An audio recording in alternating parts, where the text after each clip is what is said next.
The winter wind scraped against the glass like fingernails. Inside that small, quiet house at the end of the street, Evelyn Carter sat alone. She was 63 years old. Her hands were thin. Her shoulders were tired. But her routine never changed. 2 cups on the table. One for her.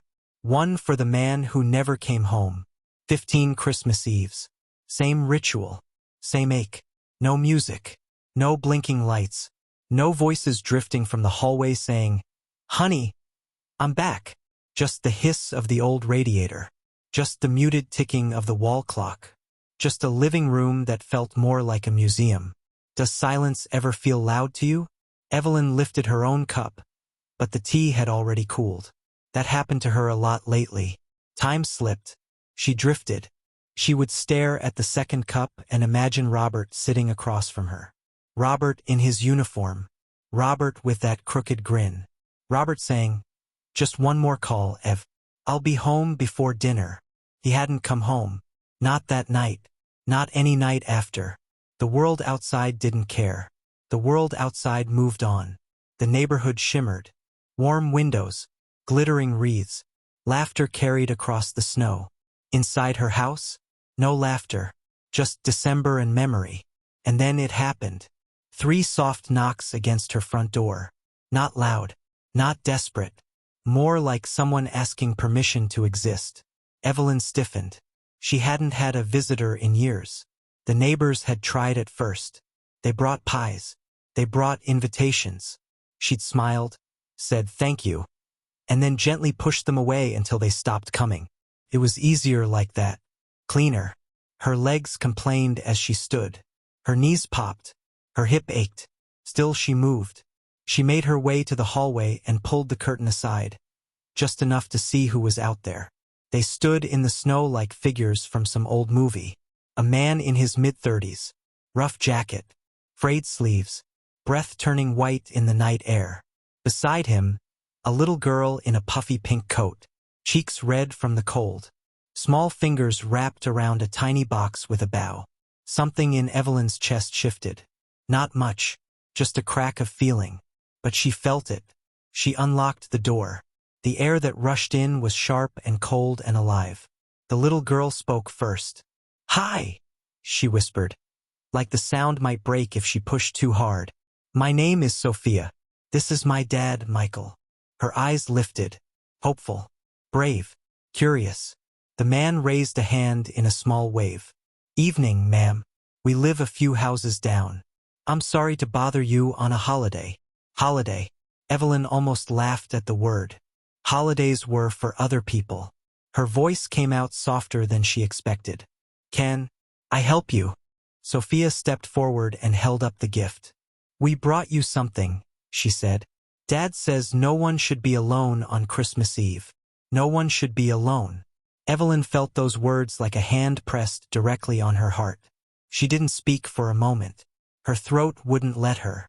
She took the little box. The paper was a little wrinkled, and the ribbon had been retied more than once by small, determined hands. "You made this?" she asked. Sophia nodded fast. "We baked it. I helped stir. He almost burned it, but I blew on it." She leaned in and whispered loudly, "I saved it." Michael rubbed the back of his neck and smiled. "It's banana bread, or something pretending to be banana bread. We figured you might like some company. Just for a minute. Just for a minute. That was how every miracle starts. Isn't it?" Evelyn swallowed. Her eyes stung. She had promised herself she wouldn't cry for him anymore. She hated crying in front of strangers. Crying made people look at you with pity. She didn't want pity. But this didn't feel like pity. This felt like seeing. "Do you?" she started, then stopped. Her hands trembled where they held the little box. "Would you both like some tea?" Her own voice startled her. It sounded like it belonged to someone else. Someone younger. Someone warmer. Michael's eyes softened. "We'd like that very much." Inside, the house felt smaller with other people in it. Smaller, but less empty. Evelyn set the kettle on the stove. She moved slowly out of habit, careful with each motion. She was aware of everything. The clink of ceramic. The low hum of the heater. The gentle murmur of father and daughter behind her, removing snowy coats and boots. Sophia wandered toward the old fireplace, toward the worn photos on the mantel.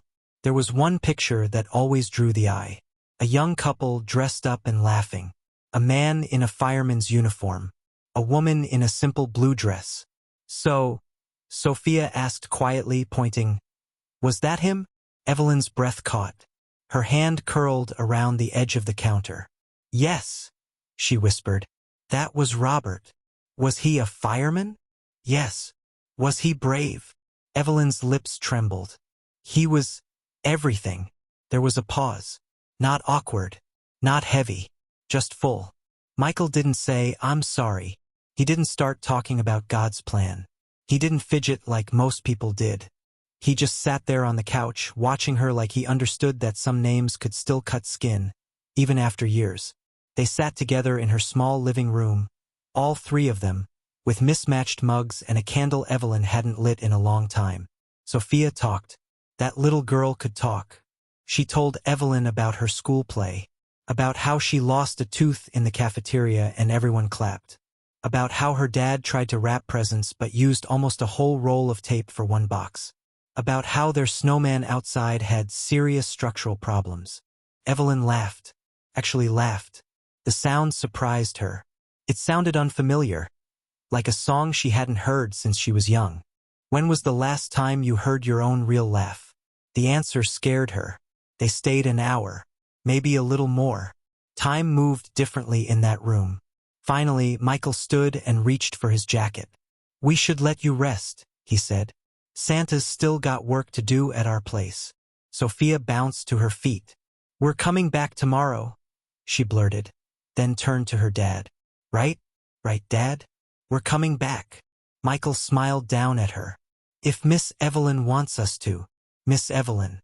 Sounded sweet, respectful, human. Evelyn cleared her throat. If you'd like to stop by," she said softly. "My door will be open."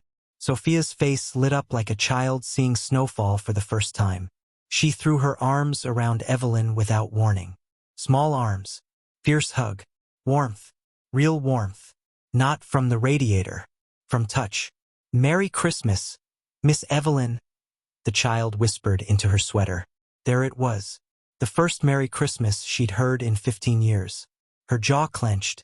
Her eyes glossed. "Merry Christmas, sweetheart," she managed. She watched them walk away through the curtain of snow. A tall shape and a tiny one. Hand in hand. Their footprints glowing under the porch light. The house felt different when she shut the door. Not louder. Not busier. Just alive. And for the first time in a long time, she looked at the second teacup on the table, and it didn't feel like an altar. Felt like a promise. A quiet thought formed inside her. Maybe next year I'll put a light outside again. But could she really let the world back in? Or was tonight only a dream that would disappear with the morning? The answers were waiting on the other side of sunrise. If sunrise came, morning arrived in a slow golden spill. Soft light crept through Evelyn's thin curtains and settled on the small kitchen table. 2 mugs. 1 candle burned low. A folded napkin with a tiny chocolate stain from small fingers. For a long time she didn't move. She just traced the rim of the mug the little girl had used. She could still see the faint pink print of lip balm. A silly detail. A small proof of life. And that small proof of life felt like someone had cracked open a dusty window in her chest. Outside, the neighborhood was already awake. Car doors opened. Dogs barked. You could hear that high-pitched squeal only children make when they open something they were sure they weren't going to get. Every Christmas morning used to sound like that for her, too. Before, her phone buzzed on the counter. Evelyn stared at it for a few seconds. Suspicious. Almost no one texted her anymore. Most people had stopped trying. She picked it up. "Good morning, Miss Evelyn. Hope you slept okay. Sophia's asking if we can stop by later. She says she forgot something important." Michael. Her lips curved before she even realized she was smiling. Her fingers shook a little. She typed back with slow care. "Of course. You're welcome anytime. Welcome anytime." When was the last time she'd said those words to anyone? By noon, there was another knock. Not cautious this time. Bright. Alive. Evelyn opened the door with less hesitation than last night. Sophia burst in first, waving a worn stuffed bear like a trophy. "He spent the night here," she announced dramatically. "We were very worried." The bear was old, one eye a little loose, fur rubbed thin around the ears from years of being held. Evelyn put a hand on her chest. "Oh no," she gasped softly. "Was he brave about it?" "He was a warrior," Sophia whispered. Michael stepped in behind her, laughing under his breath. His face looked less tired in daylight. Kinder, still a little sad around the edges. Evelyn had made cookies. She hadn't done that in years. The smell of cinnamon filled the whole house. Vanilla, sugar, warmth. Michael inhaled. "You baked." His eyes widened like he'd just walked into a memory. "It smells like Christmas in here." Evelyn looked down at the tray with a shy little shrug. "Old habit," she said. "Robert loved them." The name slipped out before she could stop it. The room changed when she said it. Softer, slower. Michael's attention sharpened. Sophia climbed up onto one of the chairs and held her bear in her lap like he was a guest at a fancy dinner. She kicked her small boots under the table, humming to herself. "Robert was your husband?" Michael asked gently. Evelyn nodded. "What did he do?" Her gaze drifted to the mantel. "Firefighter. Hero. Husband. The last person who made this house feel alive." "He worked with the department downtown for 30 years, she said quietly. "He always said that when he retired, he'd build us a porch swing. He used to say, 'You and me, Ev,' every summer evening. Swinging just slow enough to make the mosquitoes jealous." Her voice cracked on the last word. She didn't look up. She kept her eyes on her hands. "He never got to build it," she whispered. Silence. Not empty silence. Respectful silence. Outside, somewhere down the block, someone was laughing. Inside this room, no one spoke. Finally, Evelyn took a breath. Her hands were steady again. "It was Christmas Eve," she said. 15 years ago today." Her throat tightened, but she kept going. "There was a fire in an old building near Maple Street. A family was trapped on the 3rd floor. Robert went in. He got them out." A pause. Her jaw clenched. "He didn't make it back." Sophia's face had gone very still. Her usual sparkle softened into something older than her little body. "My mom is in heaven too," she said quietly. Evelyn's head snapped up. Michael closed his eyes for a second. You could see the memory on him. You could see how much effort it took every morning to stand up and choose to keep going for his daughter. Sophia kept talking. Her voice didn't shake. "She used to sing to me when I got scared," she said. "Now when I laugh real big, Dad says she can still hear it." Evelyn felt something inside her go weak, then melt. She reached across the table and laid her hand over Sophia's tiny fingers. "Your mother raised a brave girl," she whispered. Sophia nodded. "Dad says sometimes angels send people to check on other people, so they're not sad alone." Her eyes lifted. "So are we your angel visit? Tell me honestly, how do you answer that?" Michael cleared his throat softly. "After the accident," he said. Sophia stopped talking for a while. She wouldn't go outside, wouldn't play, wouldn't even look out the window. "I thought I was going to lose her, too." He rubbed at his thumb like the memory still stung to touch. "And then one morning she asked me, 'Do angels get lonely?'" His voice got quiet then. "I told her. Maybe that's why we knock on doors." Evelyn looked at him, really looked, at the tired eyes, at the calloused hands, at the way he kept glancing at his daughter like she was the only reason his lungs remembered how to work. She felt a pressure behind her eyes she couldn't control. This time she didn't fight it. "Michael," she whispered, "thank you for knocking on mine." For a long moment no one moved. Felt like a prayer. Felt like a bridge being built, plank by plank. Sophia broke the heaviness first, like sunlight splashing through a window. She spun in her chair and gasped. "Wait," she said, horrified. "Where's your tree?" Evelyn blinked. "My what?"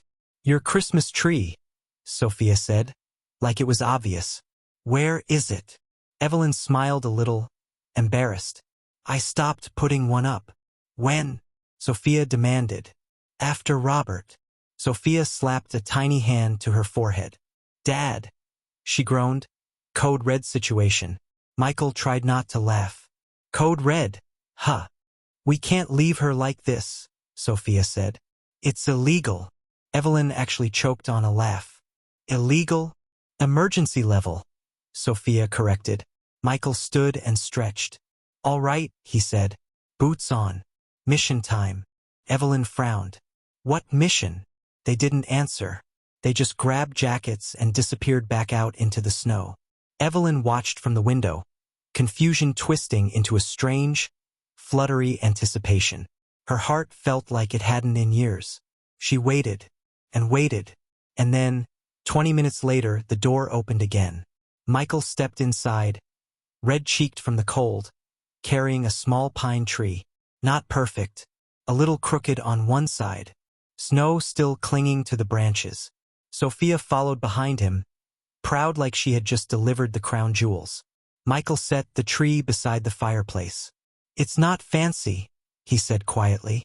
But Sophia said you can't have Christmas without a little green hope. Green hope. Evelyn covered her mouth. For a second she thought her knees might give out. Her eyes filled. She let them. You didn't have to. Yes, we did, Michael said. His voice was steady, warm, certain. You gave my daughter something yesterday, he said. You gave her her first real Christmas since her mom passed. Evelyn's breath shook. She stared at the little tree, at the way the melting snow dripped slowly onto the brick, at the way Sophia was already digging in a tote bag for a tiny string of lights. She hadn't felt this kind of full in 15 years. She hadn't felt this kind of safe in 15 years. That night, when the lights on that little tree flickered to life, the house didn't feel haunted anymore. It felt like someone had quietly opened a door inside her and whispered, "Come back." But what happens when a heart that's been quiet for so long starts to feel again? What if it wants more? 1 year passed.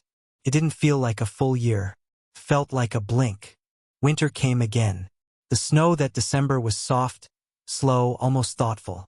It floated instead of falling. Evelyn hummed while she moved through her kitchen.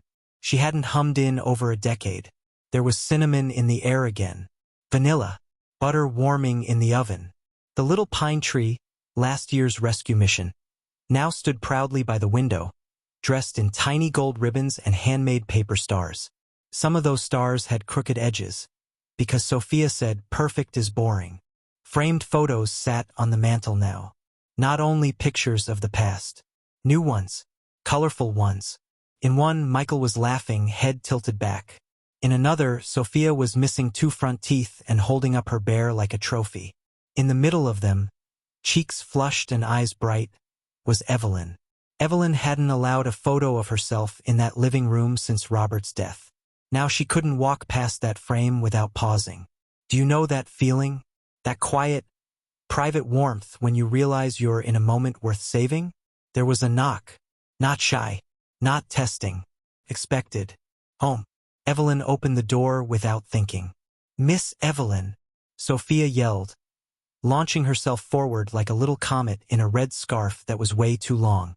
We brought backup. Evelyn looked past her. Michael was there, of course. Same flannel jacket. Same worn work boots. Same careful smile. But tonight they weren't alone. 2 more neighbors stepped out of a pickup truck by the curb, both carrying cardboard boxes wrapped in shiny paper. Evelyn blinked. What is all this? Michael rubbed the back of his neck, sheepish. So, he said, Sophia kind of had a plan. It's not a plan, Sophia corrected. It's a mission. A mission, Michael repeated, nodding seriously. Evelyn stared. Sophia grinned so hard her eyes almost disappeared. We're doing Christmas deliveries, she said. For houses that look lonely. Evelyn's chest tightened. Lonely houses? Michael lifted one of the boxes so she could see inside. Blankets, candles, fresh cookies in little bags, handwritten cards that said things like you matter and you were not forgotten and someone is thinking of you tonight. Her hand flew to her mouth. "You're giving these to strangers?" she whispered. Michael shrugged. His voice was light, but his eyes weren't. "We figured if one knock on one door can change a year, maybe we should try a few more doors." Evelyn felt it then. The sting. The rush. The way gratitude hurts, almost like grief, when you're not used to receiving it. "Oh, Michael," she breathed. Sophia reached up and grabbed Evelyn's hand. Not asking. Claiming. "Come on," she said. "We need you. Dad says you're the heart." Evelyn laughed through tears. "The heart. That's what he said," Sophia replied proudly. "You're the heart of the mission." Michael rolled his eyes a little, smiling. "No arguing with the boss," he murmured. And so they went. They piled into Michael's truck. Sophia chattered from the back seat. Evelyn sat in the passenger side with a blanket draped over her knees like she'd been doing it for years. Snow dusted the windshield. Streetlights turned everything gold. They drove to the quiet houses. You know the ones. The houses with curtains always closed. The porches with no wreath. The places where you can feel loneliness just by looking at the dark window. They left boxes on steps. They knocked on doors and then stepped back, giving space. Sometimes an older man opened the door, confused, suspicious, then softening, eyes wet, when he saw the note. Sometimes a tired woman with messy hair and a baby on her hip cracked the door open with caution and then just covered her mouth and cried.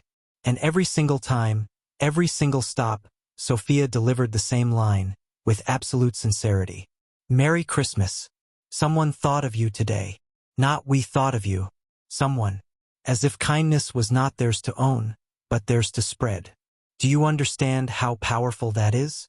By the time the sun slipped down and the streetlights hummed on, their boxes were empty. But Evelyn's heart felt dangerously, unbelievably full. On the way back, the truck hummed quietly through the snowy street. Sophia had fallen asleep in the back seat, her head tilted, her hand still loosely gripping a half-eaten cookie, her stuffed bear tucked under her chin like a guard. Evelyn watched her for a while. Then she turned her gaze toward Michael. "You raised a good girl," she whispered. He let out a breathy laugh. "I'm trying." His voice softened. "Truth? She saved me." Evelyn tilted her head. "You?" Michael kept his eyes on the road. "After my wife died," he said quietly, "I told myself I was okay. I told everyone I was okay. I worked, cooked, I bought wrapping paper. I pretended that was enough." He swallowed, then glanced at her just for a second. "But I wasn't okay," he said. The words hung between them. "I was just surviving," he continued, "until last year. Until Sophia dragged me across the snow and said we had to check on the lady with the sad porch." Evelyn blinked. "The sad porch?" He smiled, embarrassed. Her words, not mine. Something warm spread through Evelyn's chest. Felt like light. Slow, spreading light. Michael's voice dropped lower. "Seeing you open that door," he said, "and seeing you still standing after what you went through, it did something to me. I thought, if she can carry that kind of loss and still make tea for strangers, maybe I can figure this out." Evelyn couldn't answer for a moment. Her throat was too tight.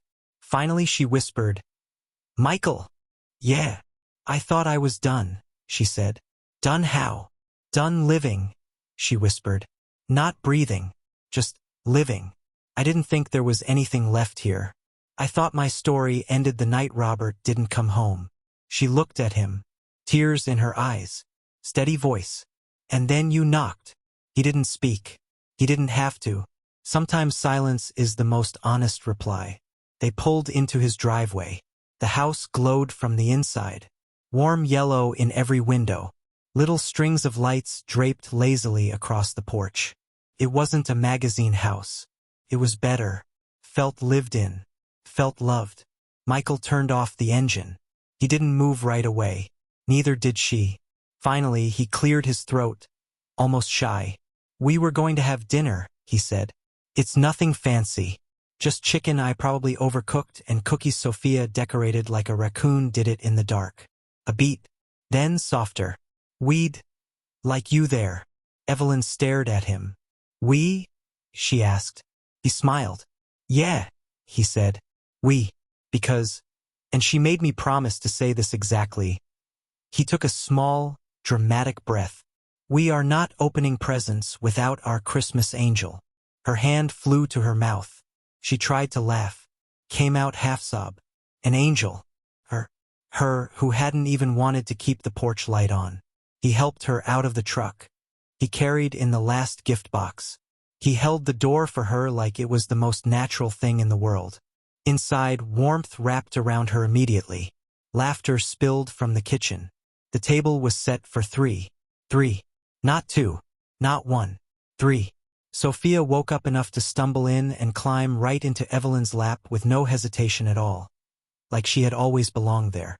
Merry Christmas, Miss Evelyn, she mumbled sleepily, pressing a tiny wrapped present into Evelyn's hand. The wrapping paper was covered in stickers. Crooked stars. Too much tape. Evelyn peeled it back with care. Inside was a small silver keychain. One word was stamped into it. Hope. Her breath hitched. Her eyes blurred. Her voice dropped to a whisper.